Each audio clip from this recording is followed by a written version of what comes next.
guys, I'm Erica. Welcome to Hack Your Health. Today I'm going to do a video about, is veganism really a healthy diet? As some of you probably know, I made a video a few months ago about why I stopped being a vegan and a vegetarian. And at the time, I didn't realize that that was like a really cringy, stereotypical topic right now. And then when I kind of searched that topic to see what other kinds of videos were out there on the same topic, I realized that actually a lot of other people had the same problems that I did when they were vegans especially. And it made me really fascinated with the topic all over again. But this time I was like, how come everyone is getting like digestive problems, joint pain, mental health issues, things like that on this vegan diet, especially when it's supposed to be the healthiest diet. As a teenager, I worked at a vegan restaurant and I was around vegans all the time and about the optimal health and all the David Wolf, and I was just completely brainwashed, I feel. So my intention with this video is just to help other people do research who might be deciding whether or not to be vegan. Because there's so much information that says veganism is healthy, I really think it's a good idea to take a step back and really consider as much as possible the nutritional content of the diet before doing it. And other people who are vegans, I completely support other people being vegans. I used to be vegan. I just feel like since it's something people are turning to a lot of the time, trying to improve their health, it's best for them to go in with as much information as possible, because once you destroy your health doing something that you thought was going to be healthy, it's quite upsetting and you end up feeling betrayed and disappointed that you put so much work into something that turned out to make things worse. So I just don't want that to happen to other people. So that's my intention with this video. In my experience on the vegan diet, I ended up getting a fistula, which is a problem with your colon. And following that, I also got Crohn's disease. And when I changed my diet and started eating meat and vegetables only, basically, I recovered from the Crohn's disease. So that's my personal experience with the vegan diet, was that I did not end up healthy myself. None of my videos are medical advice. I just do a bunch of research and read a bunch of clinical trials and articles and whatever and share the information and my own stories. That's it. I'll just go into a few of the key nutrients which are very likely to become deficient on a vegan diet. The first and most obvious one is vitamin B12. So there are no vegan sources of vitamin B12 found in nature. Some people say that there's vitamin B12 in spirulina and nutritional yeast, and that is not true. In spirulina, there's something that resembles vitamin B12. It's structurally similar, but it doesn't get used as the body as B12, so it's not. You can't use it like that. And in nutritional yeast, there are other B vitamins, but it's only got vitamin B12 in it if it's added. Nutritional yeast itself doesn't have vitamin B12. Vitamin B12 is found in fish, meat, poultry, milk, liver. You know, it's an animal vitamin, and there's no source of it in a vegan diet unless it's done through supplementation.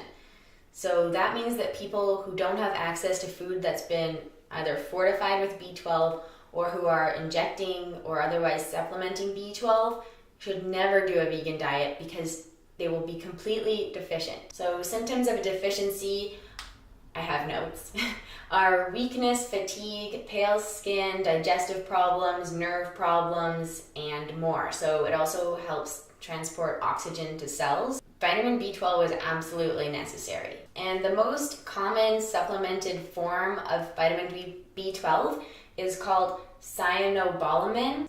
So it's a cyanide molecule attached to the rest of the B12 shape instead of a methyl group attached to it. So in animal foods, it will be methylbalamin. So that means there's a methyl group attached to the rest of the molecule.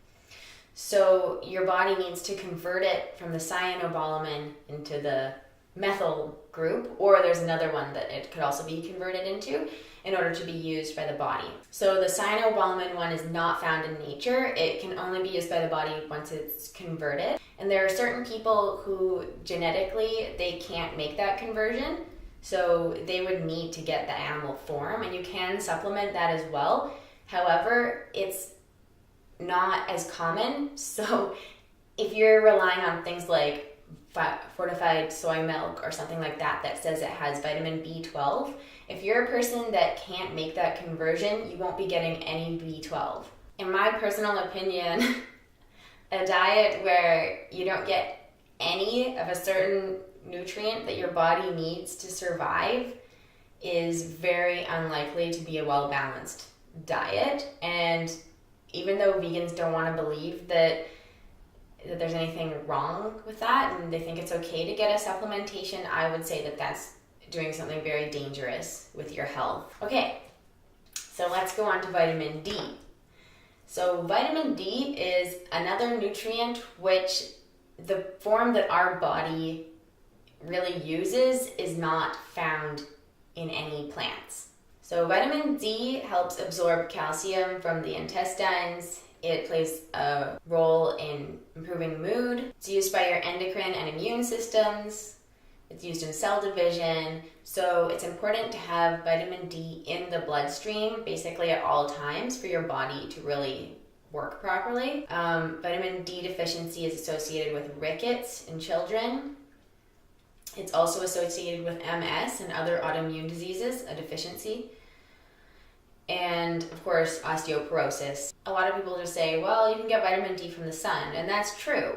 But if you live in a northern climate, like I do, I live in Canada, there's no way that you can get enough vitamin D from the sun for probably about 9 months of the year, depending on how far north you live. You will only have a few months of adequate vitamin D if you try to get it from sunlight alone, and that is very, very unhealthy. So the best sources of vitamin D are fatty fish, beef liver, eggs, particularly the yolks. You can also get it from grass-fed lard, and basically it's, again, all animal sources. So one popular vegan claim is that you can get vitamin D from mushrooms that have been in sunlight. So not mushrooms that are grown in a warehouse like most of the ones that we eat, but ones that have been exposed to the sun. They produce vitamin D2.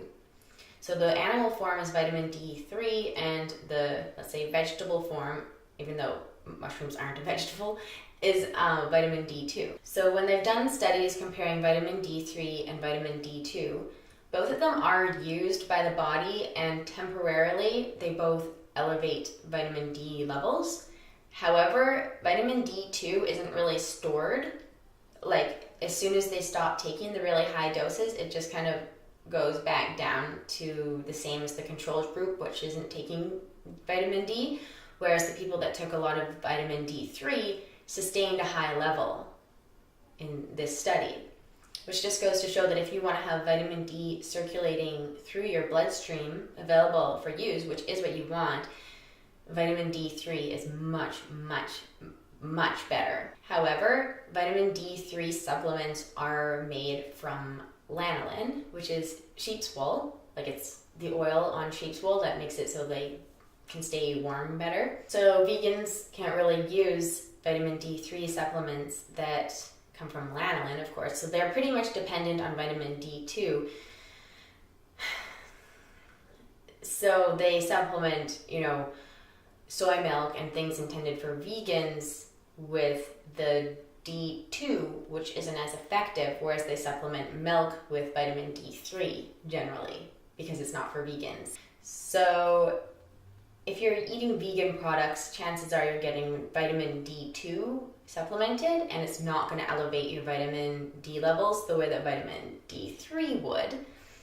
So they have come up with a way to make vitamin D3 from a vegan source, which is lichen, and I had a really hard time finding out how they made it, but let me just tell you, okay?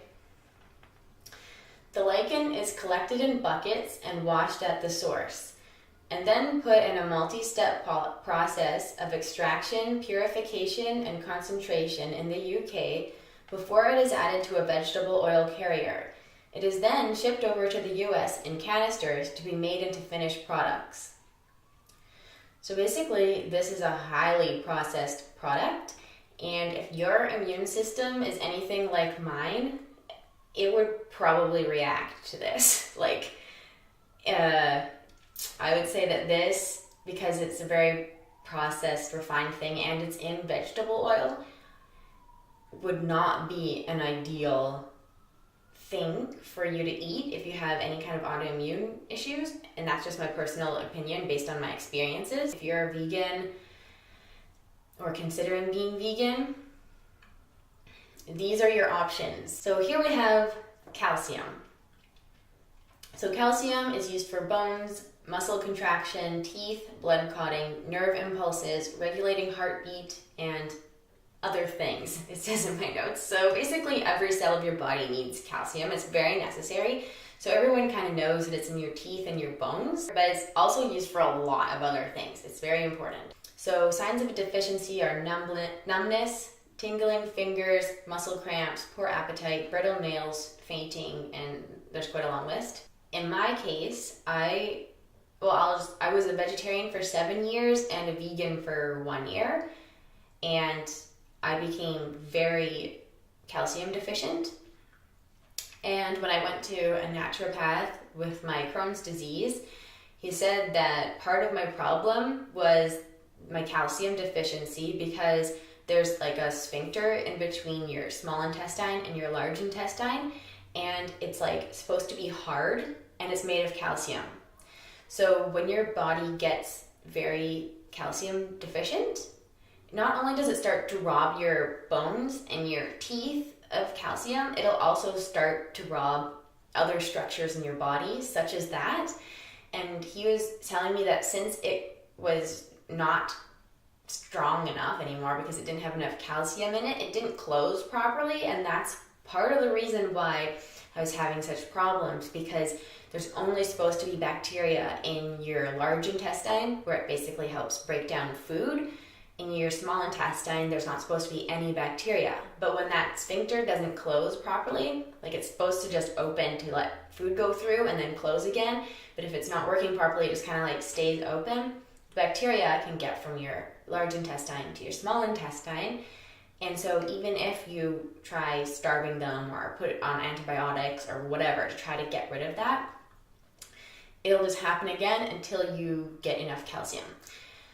So that's one of my personal unexpected consequences of calcium deficiency. So a lot of vegans end up with SIBO, a small intestinal bacterial overgrowth.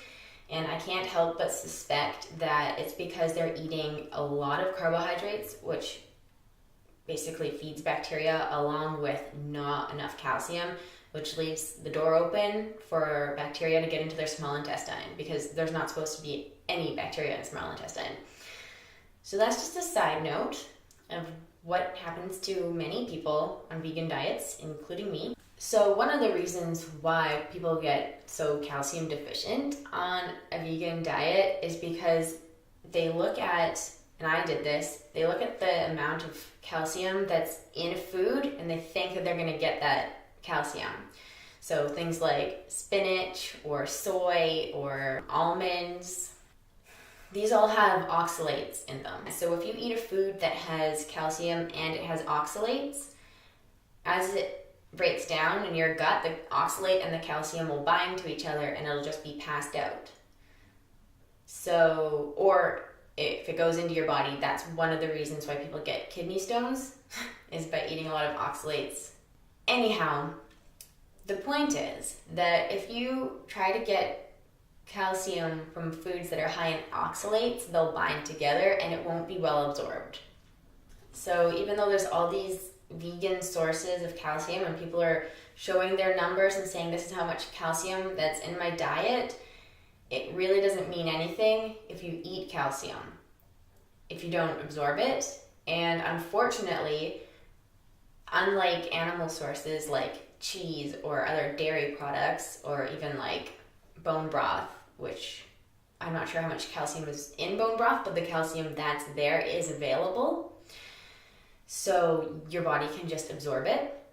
In dairy, there's no oxalates in dairy. So when you eat that calcium, granted it's not along with other foods like that, you'll absorb it. Whereas if you eat a food that contains calcium and oxalates, you're not going to absorb as much. So not only are you getting less calcium, you're also absorbing less of the calcium that you do eat. And that's a real thing to consider if you're doing a vegan diet, is how am I going to get calcium without also eating oxalates at the same time? So, as if that wasn't enough, now we have vitamin A. So, a deficiency in vitamin A can cause dry skin, dry eyes, infertility issues, delayed growth in children, night blindness, throat and chest infections, poor wound healing, breakouts. Oh, and it also plays a role in the immune system, producing and the functioning of white blood cells. So it helps maintain healthy bones, teeth, soft tissue, mucous membranes, and skin. Liver is the best source of vitamin A, and also eggs, cheese, and butter are good sources. So when it comes to vitamin A, there's two different kinds. There's active and inactive. So active vitamin A means that it's from an animal source, and that means that our bodies can just take it in, absorb it, and use it. They don't need to do anything. So that's only found in animal products. Then there's provitamin A, which is like beta carotene and the kinds of precursors to vitamin A that you get in, red and orange plants, especially. So this needs to be converted into vitamin A in the gut. It's not able to just be absorbed and used. It needs to be converted. So if there's any type of problem in the gut, such as Crohn's disease or any of the many, many digestive problems that we have these days, the chances of that conversion happening are a lot lower. So depending on the kind of vegetable that the vitamin A is coming from, it gets converted at a different rate, as well as whether or not it's eaten along with fat, because vitamin A is a fat-soluble vitamin, so it needs to be eaten along with fat. And of course, vegan diets are often low in fat, so that is a factor to consider. So to give you an example of the amount of vitamin A that you need to eat from plants in order to be sufficient if you're converting it at a normal rate, spinach had a 21-to-1 conversion rate. So in a carrot, it was 15-to-1. So it was better. So yeah, you need to eat 15 units of the beta carotene from a carrot to get the equivalent amount of vitamin A from 1 unit of vitamin A from an animal source. So again, just because you're getting the precursor to vitamin A, it is not equivalent to getting animal form vitamin A. And also based on genetic differences, some people really can hardly make this conversion at all. So it will be lower. There's a huge variance in this conversion. So I've put some studies in the description box if you'd like to look more into vitamin A conversion, like beta carotene converting to vitamin A. But this is just to give you the general sense of what kind of ratio it really is. It's not like 1 carrot and 1 slice of, liver. It's a very, very different thing. And especially for pregnant women or women who want to become pregnant, it's very important to get enough vitamin A. So this is definitely something that people who are considering a vegan diet should really look into and educate themselves on before just jumping in. That's what I think. So now we come to iron. So iron deficiency, you're probably aware of anemia. So that's tiredness, shortness of breath, pale skin, people with bags under the eyes and they just are so exhausted. People are often anemic. Sometimes women who are very, very low in iron will have menstrual issues, or they might stop menstruating because that's one way that your body kind of loses iron. So vegans sometimes lose their menstrual cycle, and I'm not sure if it's due to iron deficiency or not. So again, there's a significant difference between plant and animal sources of iron. So there's heme iron, and it's just meat itself is 50% heme iron and 50% non-heme iron. So heme iron, again, is the kind that's the most bioavailable to our body, and non-heme iron is less accessible, is absorbed at a lower rate. So vitamin C helps with the absorption of iron, but one thing that I think could play a factor in a vegan diet is that glucose and vitamin C compete for absorption with each other. So if you're eating glucose in your meal, I wonder, and I don't know, whether it would interfere with the absorption of iron because it makes vitamin C less available. That's something that I would like to look into more, and if any of you know the answer, please tell me. But anyways, you need some vitamin C. And the main problem here is, again, the oxalates, which also bind to iron. So a lot of those vegan sources of iron are also high in oxalates, and then also phytates. So phytates are another thing that's considered an anti-nutrient. Basically, they block the absorption of nutrients. They don't block the absorption of the heme iron, but they do block the absorption of the non-heme at a rate of about 50 to 80%. So they make it much, much less bioavailable. And of course, phytates are in leafy greens and soy and nuts and so many vegan foods, especially those that are considered sources of iron. So again, it's the same question as with calcium, which is, how am I going to absorb this? Like, what is the source that I can get iron from where it's not going to be either bound with an oxalate or blocked by a phytate? And I'm not an expert on this. I'm just presenting this information, and you can do the research yourself. But these are really important questions for you to ask if you're considering a vegan diet. So not only that, but when iron and calcium are eaten together, they also interfere. So a lot of the vegan sources of calcium are also the vegan sources of iron.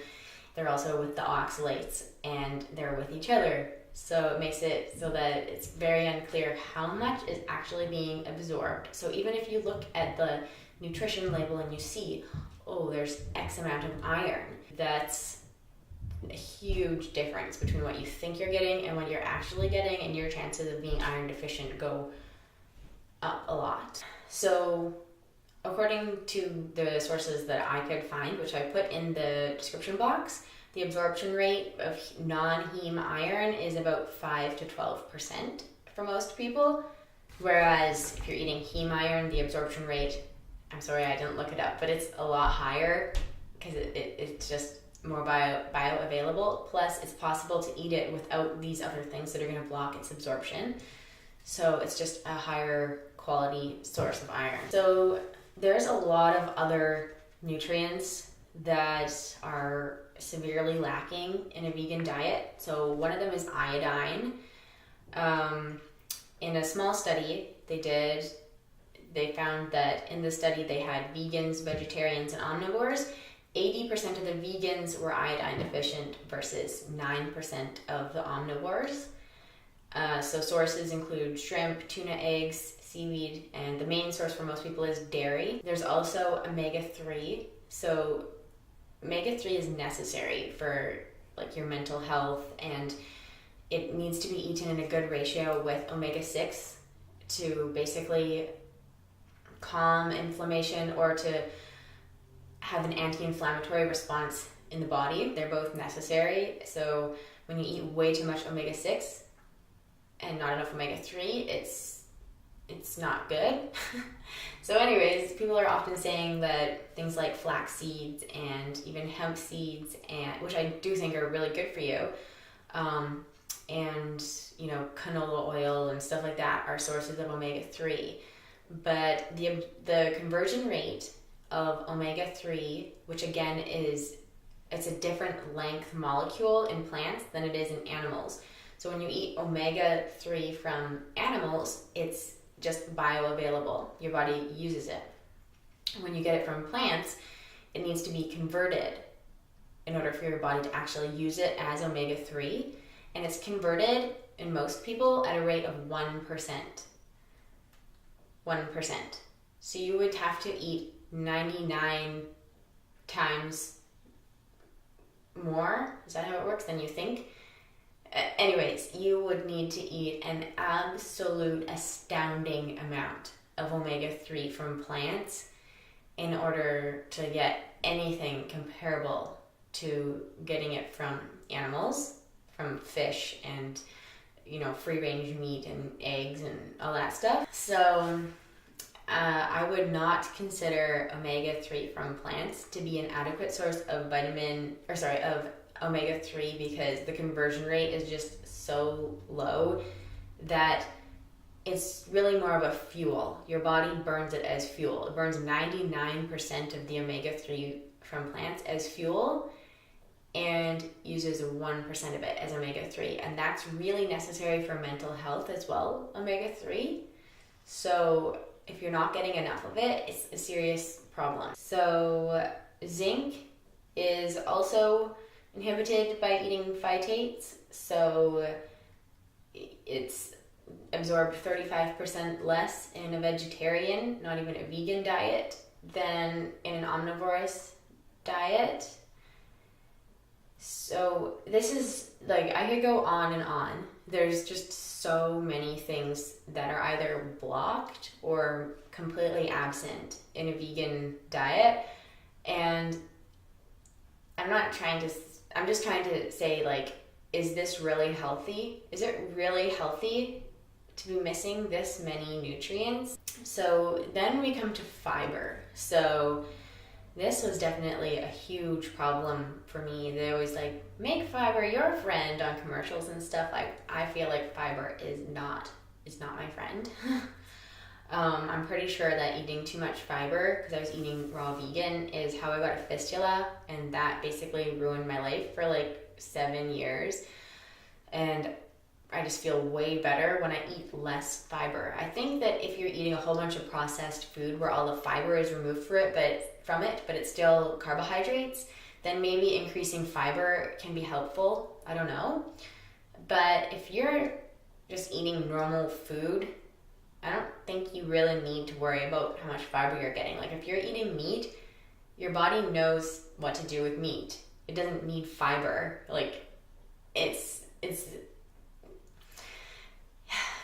okay. So more than 70 grams a day of fiber is considered too much. It can cause digestive problems. It can cause constipation. It also interferes with the absorption of minerals, including calcium, magnesium, zinc, and iron. So if there wasn't enough problems, you're also interfering with it by eating too much fiber.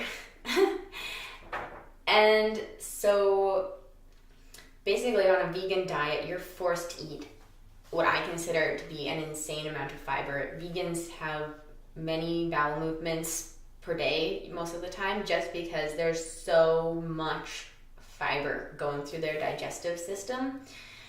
And there's a good study done which shows that people who have chronic constipation, actually the best way to remove their chronic constipation was to eat a zero fiber diet. So I think that our attitude or our thoughts about fiber is largely misguided, and that one major problem with the vegan diet is that you're forced to eat so much fiber, and not everyone's body can handle that, especially not in the long term. So there's all these people that are having digestive problems like bloating and gas and all sorts of things, really, if you look at blogs of their personal experiences. And it seems to me like probably a lot of that is just that they're trying to force so much fiber through their digestive system. And when you eliminate meat, there's not really much other options. Another important thing to consider is the rates of depression are higher in vegans and vegetarians than in omnivores, and it probably has something to do with all the deficiencies that they're likely to have. Like a lot of those things are associated with mood, such as vitamin B12 and vitamin D and omega-3. Those are all really strongly associated with mood. And I could probably do a second part of this video, like, is veganism really healthy too, and still have tons more to say on this topic. So these are just a few of the vitamin and mineral deficiencies that are very likely on a vegan diet, as well as some of the other issues that I think are very important. Humans evolved eating meat. There's no group that was vegan. Even in India, where a lot of people are vegetarian, they're not all vegetarian, and there's a reason why the cow is holy in India, is because they need milk and ghee, like clarified butter. That's so important. So, like, it's possible to be healthy as a vegetarian. I do think that. Probably not for everyone, but some people can. But veganism, I feel, is something that people really need to consider, and a lot of people just need to accept that it's not going to work for everyone. A lot of people develop really serious food sensitivities on a vegan diet, and I was one who I couldn't digest many foods for a long time. It's unclear the real reason, but I don't think it helped. So I would be very careful, and yeah, thank you so much for watching, and I hope that this has been helpful to some people in your research. And basically, I just wouldn't want to see people make the same kind of mistakes that I made. And look into the clinical trials and the stuff that I'll put in the description box if you're looking for a place to start for more information. And all the best on your healing journey, or just your life journey. Okay, and if you like this video, please press like, and if you want to see more of my videos, please subscribe. And if you didn't like this video, just tell me in the comments, or you can dislike it if you want, but I'd rather know why, So yeah, thanks so much for watching. Okay, bye. So there's another thing that I forgot to mention, which is that there are so many things missing in a vegan diet which are really healthy for your nails, your hair, and your skin.